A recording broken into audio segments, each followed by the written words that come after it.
welcome to One Man's Collection. Today I'm looking at the 70th issue of the Ferrari car collection. This is the, let me just make sure I got this right, the 125S. So Ferrari F125S. You have the F in front, isn't it? No, just the 125.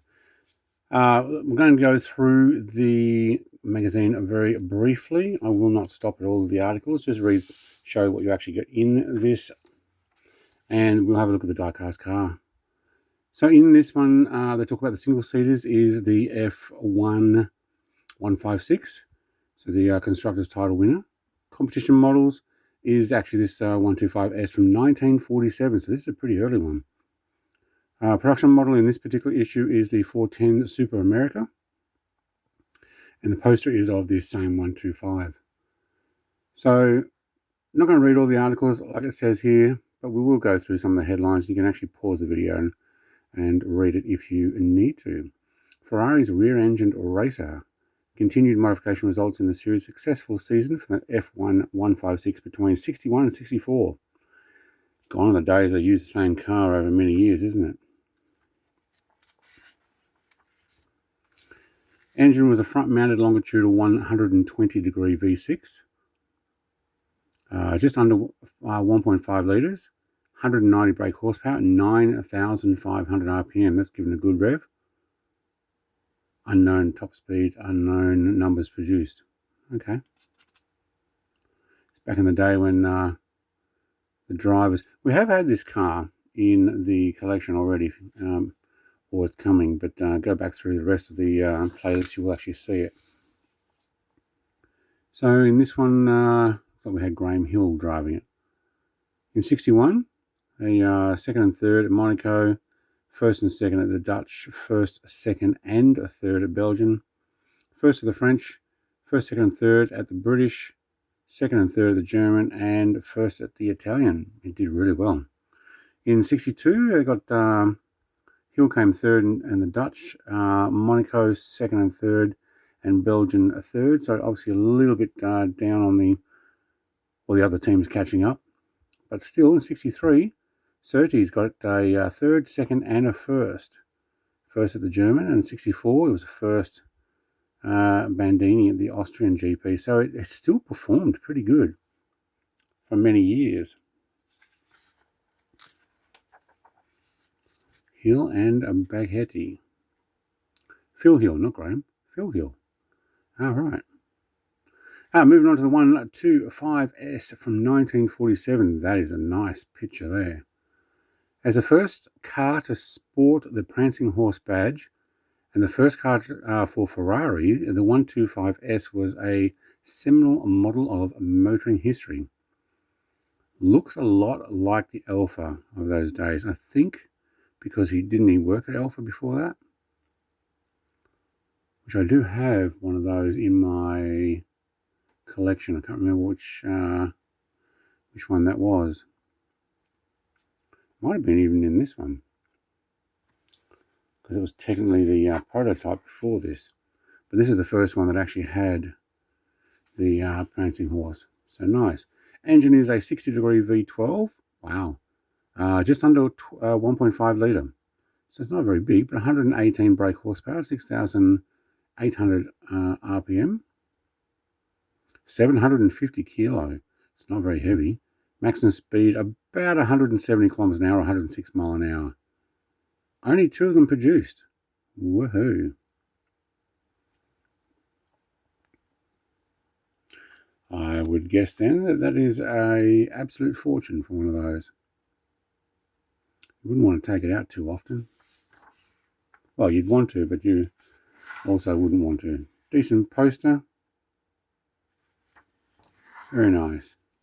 Promising debut after an accident in practice at the Palencia circuit. Nino Farina did not drive the 125S in its first ever race. Franco Cortez was engaged at short notice, and he was fighting for victory before the car had to retire. What a shame. Beautiful looking car. The tiny little window. Concealed beneath the bonnet was of the 125S was a 12-cylinder engine with Cylinder banks arranged in a 60-degree V, made of aluminium. The block appeared at the Piacenza circuit, I'm not even pronouncing that right, on 11th of May 1947, where it was credited with 100 brake horsepower at 7,000 RPM to give it a power output of 67 brake horsepower per litre. Yeah. Honours list. Well, 947's got a whole bunch of firsts and a first and second. Cortese mostly. Yeah, very good. Racing with Barchetta bodywork. Moving on, aggressive lines and impressive engine capacity. And this is the 410 Super America from 957. Another car we have in this particular collection. Definitely reminds me of a 250, only a little larger, as in the 250 shape of those days, which is also a beautiful car. Elegant 959 Series 3 410 Super America with Pininfarina bodywork came with unfaired headlights, prominent radiator mouth with an intake on the top of the bonnet, and further intakes behind the front wings. The same car was also available with faired headlights. Yeah, it looks pretty good. An attractive rear view. Yeah, it's good all round. Actually, a lot of cars back in those days were really nice. This one in silver does give a bit of a probably an inspiration or around that time of the Aston Martin from James Bond look car, because that's the year. Engine is a front mounted 60-degree V12. It is a just under 5 litres with between 340 and 360 brake horsepower. I'm guessing because there's 3 Weber or 3 carburetor.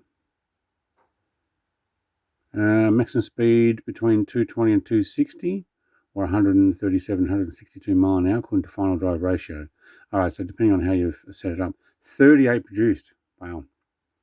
Coming up in part 71 is the F430 Challenge model in race livery. I don't know if we've got the red with 14 on it. I don't remember that. There's often a different colour than what the front of the cover shows. But I do like this Ferrari collection. Let's take a closer look at this car. Some detail on this. Actually, not much to it, to be honest, but what is here is done very well.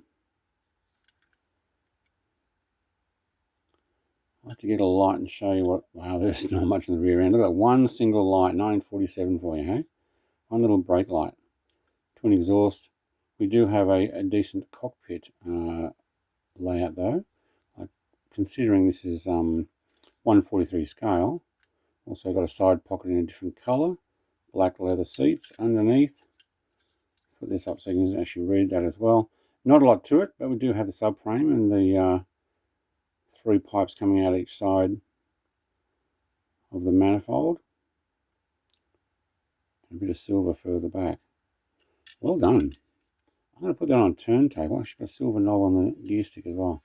I'm going to put... Oh, actually, I do have my pedals in there. I don't know if you can see those. Really well modelled, really well modelled. I'm going to put that on a turntable so you can see it without my hands in the way.